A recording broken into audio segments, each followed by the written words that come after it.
फरमाते हैं कि मैं ना मजदूर लेने गया, बगदाद के चौक में मजदूर बैठे होते थे, तो मेरी उन मजदूरों में से ना एक नौजवान बच्चे पे नजर पड़ी।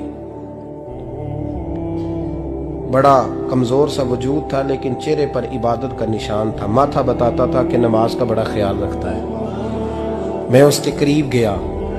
चेहरे भी बड़ा कुछ बताते हैं ना, चेहरों में भी बड़ी रानाई होती है। फरमाते मैं करीब गया, मैंने उसको कहा बेटे मजदूरी करोगे? तो कहने लगा मजदूरों में बैठा हूं तो हुजूर मजदूरी के लिए ही तो बैठा हूं। तो मैंने कहा कि चलो फिर। कहने लगा नहीं मेरी कुछ शर्तें। मैंने कहा बताओ? कहने लगा पहली शर्त यह है कि लोग 4 दिनार दिहाड़ी लेते हैं, मैं 3 दिनार लूंगा। मैंने कहा यार बे तो बड़ी बेहतरीन है, बाकी भी इस तरह की रख ले। उसने कहा हुजूर दूसरी शर्त यह है कि मैं आपकी मुकम्मल बात मानूंगा, लेकिन जब अजान हो जाएगी फिर आपकी नहीं सुनूंगा।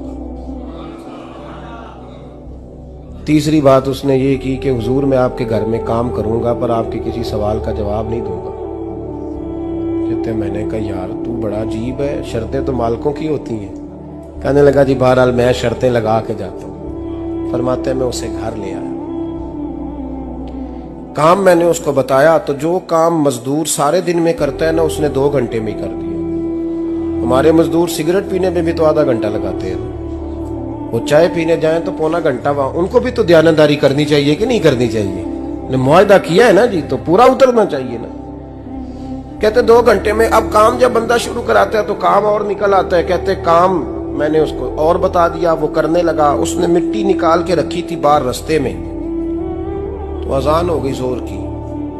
उसने वहीं कुदाल छोड़ी कही और चलने लगा। तो मेरा बेटा कहने लगा इसको जरा बराबर कर दो। कहने लगे चुप कर जा, तेरे बाप से बात हुई थी, जब अजान होती है तो मैं किसी और की नहीं सुनता, सिर्फ अल्लाह रसूल की सुनता हूँ। कहते मस्जिद चला गया, नमाज पढ़ के आया तो दोपहर का वक्त था। मेरी बीबी कहने लगी इसको को खाना खा ले। कहते हमने कहा खाना खा लो, तो कहने लगा मैंने रोजा रखा हुआ, रमजान भी नहीं था, नफली रोजा रखा हुआ। फरमाते हैं शाम हुई, मैंने 3 दिनार दिए, तो मैंने कहा तेरा नाम क्या है? कहने लगा मैंने आपसे कहा था मैं किसी सवाल का जवाब नहीं दूंगा। कहते वो चला गया। अगले दिन मैं फिर लेने गया उसे, काम कुछ और निकल आए, तो लोगों ने बताया वो सिर्फ हफ्ते वाले दिन आता है। मैंने कहा क्यों? कहने लगे जी वो कहता है मेरा हफ्ते का खर्चा 3 दिनार है, जब 3 दिनार कमा लेता हूं तो बाकी सारा टाइम अल्लाह रसूल की जिक्र में गुजार दिया करता हूं। फरमाते हैं जी अगले हफ्ते मैं फिर लेने गया, मैंने पूरा हफ्ता इंतजार किया कि काम उसी से कराना है। मैं जब गया तो मैंने कहा चलो। कहने लगा मेरी शर्तें याद है ना? और मैंने कहा याद है भाई साथ चल। फरमाते हैं काम कराया, 2-3 हफ्ते वो आता रहा। एक हफ्ते में गया तो लोगों ने कहा हुजूर आज नहीं आया। क्यों? कहने लगे बीमार हो गए। कहाँ घर है? कहने लगे बगदाद के कब्रिस्तान के पीछे जो कच्ची आबादी है उसमें रहता है। फरमाते मैं गया, दरवाजे पे दस्तक दी तो कहने लगा हुजूर आप हैं? दरवाजा खुला है, आ जाइए।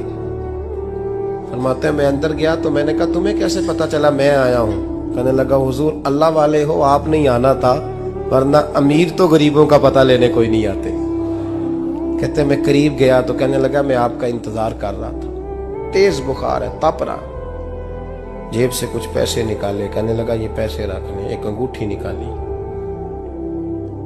कहने लगा हुजूर आज रात को मेरा इंतकाल हो जाएगा, इन पैसों का कफन खरीद के सुबह जनाजा पढ़ के मुझे दफन कर देना, और जब दफन करो तो ये अंगूठी लेके असर के बाद हारून रशीद के पास जाना। आप उसे कहना मैंने मिलना है पर वो आपको टाइम नहीं देगा। आप उसको आवाज दीजिएगा कि तेरी एक अमानत है मेरे पास, फिर वो आपसे मिलेगा तो अंगूठी दे दें, फिर आप मेरी तरफ से फारिग हैं। हजरत फरमाने लगे तेरा नाम? और कहने लगा हुजूर वक्त थोड़ा है, आज रात मैंने जाना है, बड़ी लंबी माफी मांगनी है रब करीम से, अगर मुनासिब समझे तो मुझे अपने रब से तन्हाई कर देने। फरमाते मैं आ गया पर उसकी बातों ने मुझे सारी रात सोने नहीं दिया। फरमाते सुबह बड़ी मुश्किल से सूरज निकला, मैं गया दरवाजे पे हाथ रखा तो दरवाजा खुला हुआ था। अंदर दाखिल हुआ तो खुशबुएं मेरा इस्तकबाल कर रही थी। जब चेहरे से कपड़ा हटाया तो उसका तो इंतकाल हो चुका। इंतकाल हो चुका है, ऐसे है जैसे किसी का दीदार करके सोया। कहते मैं तो 2 आदमी ले गया था जनाजे पे, पर पता नहीं दुनिया किधर किधर से आई, कहां कहां से। अखां जदों मीटियां जमाना मैनू रोवेगा, अपना ते अपना बेगाना मैनू रोवेगा। फरमाते हैं मैं तो 2 बंदे ले गया था, पर पता नहीं मखलूक कहां कहां से आई। जनाजा पड़ा, दफन किया। हारून रशीद के पास में असर के बाद गया, मैंने बुलाना चाहा पर बादशाह था, मेरी तरफ देखा ही नहीं। मैंने उसको कहा तेरी ये कमानत मेरे पास है। फरमाते हैं वो मुझे कोने पे ले गया, क्या बात है, कमरे में बुलाया, मैंने अंगूठी दी। हारून रशीद तो चीखे मारने लगा, कहने लगा अंगूठी वाला कहाँ है। मैंने कहा वो तो इंतकाल कर गया। कहने लगा मुझे कब्र पे ले चल। कहते मैं कब्र पे लाया तो वो लेट गया, तड़प के रोने लगा। मैंने कहा मेरा कलेजा फट जाएगा, ना उसने कुछ बताया ना तूने बताया, ये कौन था।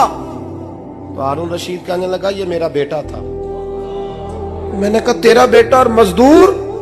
कहने लगा हुजूर ये हजरत दाऊद ताई के पास बैठा करता था, उनका मुरीद था, मुझे रोज कहता था अब्बा तूने बड़ी दुनिया इकट्ठी कर ली है, मरते वक्त तुझसे टांगे समेटी नहीं जाएंगी, इतना हिसाब नहीं तू दे सकेगा। मैं इसको समझा देता, इसकी अम्मा समझा देती। ये रोज हमें कहता छोड़ दो, आ जाओ अल्लाह रसूल की बारगाह में झुक जाएं। हम समझ। एक दिन ये चला गया, कहने लगा फिर तुम्हारा रास्ता और है और मेरा रास्ता और है। ये सोने की अंगूठी गलती से इसके पास रह गई, गलती से हीरे की अंगूठी चली गई। कहने लगा देखो मेरे बेटे ने आज वो भी वापस कर दी है। फिर तड़प के कहने लगा हारून रशीद था तो ये मेरा बेटा, पर मेरा मुर्शद निकला, मेरा पीर निकला। भाई जिंदगी तो बड़ी थोड़ी है ना।